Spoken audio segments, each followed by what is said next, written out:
Welcome, and thank you for participating in this ceremony honoring my dad, the late Tan Ming Yong. I'm his second daughter. My name is Li Yan, and I owe my life to my dad, literally.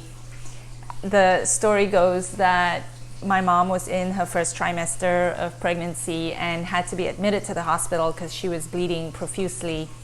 After a few days, the doctor had said that he was going to abort me if she didn't stop bleeding.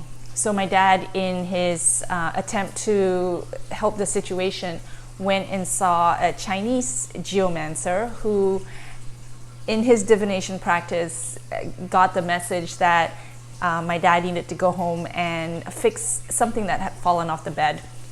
So he went home, and sure enough, there was a piece of wood that had fallen off, which he fixed.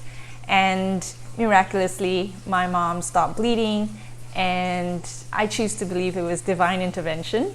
I thank my dad because of his trust in his own instincts in following that message. So my dad was really my first spiritual teacher. He taught me to stand and observe the plants, telling me that it was good for my eyesight. That was my first memory ever of meditating with plants, and I was about 10 years old. Throughout my childhood, I remember going to countless temples, hilarious Sai Baba gatherings at my house, and even a family weekly yoga class at an Indian temple in Batu Caves. So my very first introduction to yoga was probably about 10 or 11.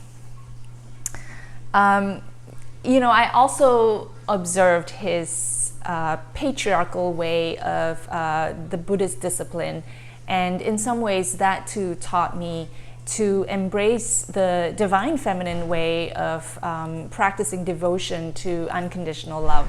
So my dad taught me in his own way.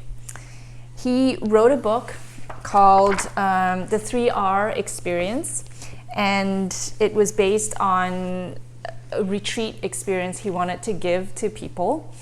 And he had this logo that said retreat, realization, relaxation, with the earth, heaven, and you, and the yin and yang symbol.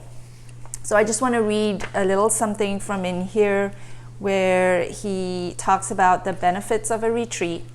He says, "You will experience a positive approach to life, become realistic and down to earth.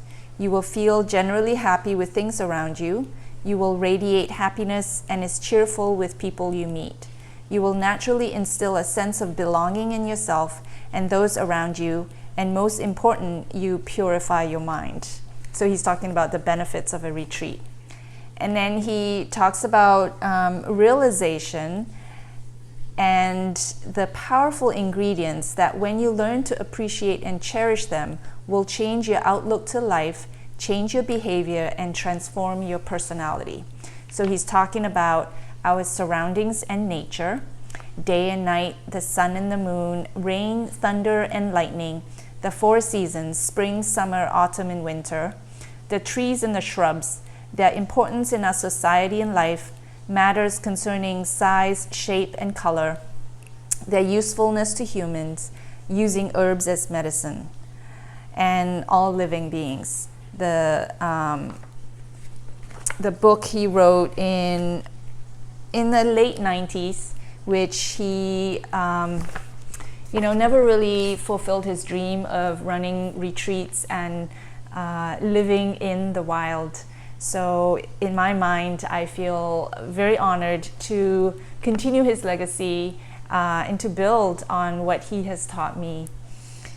So I know deeply that my dad is part of my soul family, and I trust I will see him again in a different realm. And so I'll leave you with his favorite greeting any time of the year, and it is Happy New Year.